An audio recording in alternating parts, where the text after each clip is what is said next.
Well, hi. You got here just in the nick of time. We need to shave down the crown on that hill over there. Get that wire straight. Come on, let's take a look. Now we got a little rise here because that old corral, that stallion used to run back and forth, and all the soil, or all the dirt in this corral, just kind of piled up down here anytime it rained. But I do need to take that crown down so that fence will sit on the ground. See if that's enough.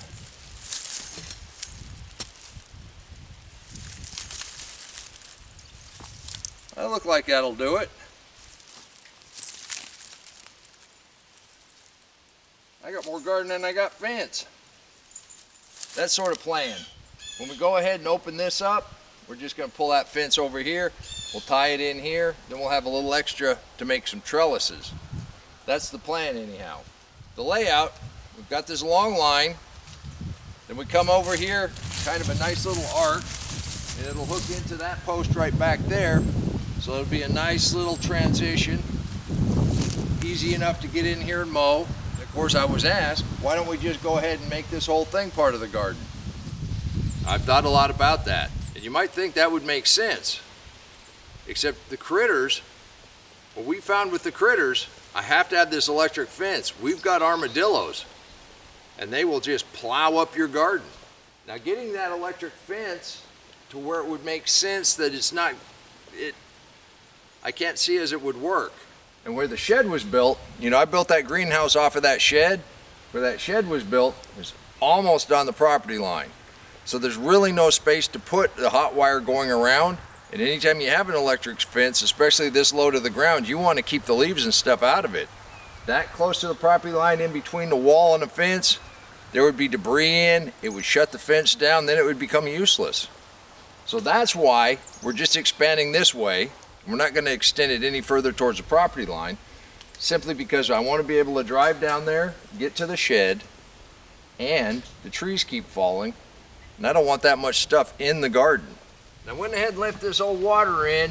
It's got a pretty good concrete base and a water pipe that comes up here. It's shut off, but I don't want to pull it out of the ground. I am going to have to work on making sure that this tree doesn't come back. And I've got a nice little pile of wood that we're going to recycle. And I'm just going to use that down along the bottom of this fence to hold that down, and then we'll have the hot wire on the outside of that. Probably going to take this rock and move that and make a nice little border around there. Like I say, we got to work at it a little bit each day. If I was 20 years old, I'd have had it done in 10 minutes. But those years were long gone. I spent the morning moving the burn rings, and as you can see, I brought in a little bit more hay.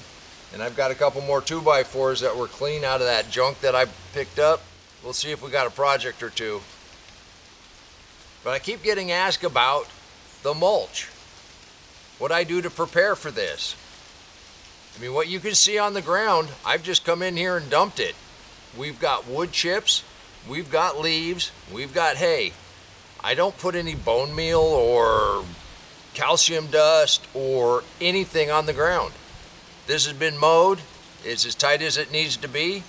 I'm just covering it up. And I'm putting it really heavy here because I'll start migrating it back into the main part of the garden. And I'm too old to go throwing it over the fence right now. And since we are going to open it up, and I know it's going to be opened up, I'm not worried about it too much. There's also been a great deal of interest in the stuff that came out of the bottom of the burn pile. Now right here in the middle, this wood was charred, it didn't have any oxygen. I believe that's nice biochar.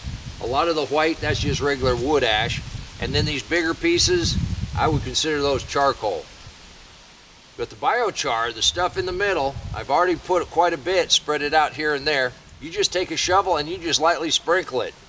And I'm not putting it straight on the ground, I'm just putting it on the mulch. We're gonna let that all mix together.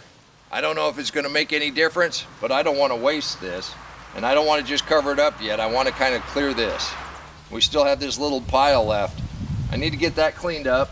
Now there's already hay and straw and leaves and whatnot. It's getting pretty thin, so it does need a new layer of mulch. And these wood chips work really well. I mean, we cut and dropped when we cleaned these up after that last frost. When I'm refreshing the garden, this is how I mulch around plants. So by mulching in around these plants like this, we not only keep the soil warmer for the next coming freeze, Then it makes my job easier when I bring wheelbarrows full in after I move the fence. And remember, the ground wants to stay covered. And then another question I get all the time was, how do you plant in that? You just pull it back to bare soil, and then you plant your seeds or your starts just like normal. And then once they get a little size to them, then you just put your mulch back in around them. You're good to go. There are several other benefits, but the way I stumbled upon this was I didn't want to weed anymore. And you can see we're virtually weed free. Now, I've let a couple wild edibles grow, and once in a while a seed will germinate in the mulch, but it's not in the soil. You just take your toe and kick those out. It becomes part of the mulch. One of the other benefits to the deep mulch is you have to water a whole lot less. Unlike your raised beds or your containers, being out of the ground, the atmosphere is all the way around it and it tends to dry it out much faster. But this gives you an opportunity to come out and check on your young seedlings. And so far, our late summer, early fall plantings come along really well. Turnips, beets, spinach, radishes, and carrots, not to mention the seedlings we just saw. You can do this too. We're about half done with the garden expansion project. We've still got a lot of mulch to bring in, and we got a little bit more fence to move, but we got the main outline done. That was a big part of it. Now I can go ahead and take my time, move mulch in as I want to, not as I have to.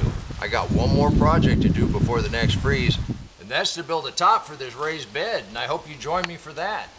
I got one more project. Christmas is coming and I need to repot that basil. And to see that, you're gonna have to click that link right there. And until next time, remember, take care of yourself, take care of your family, and God bless you.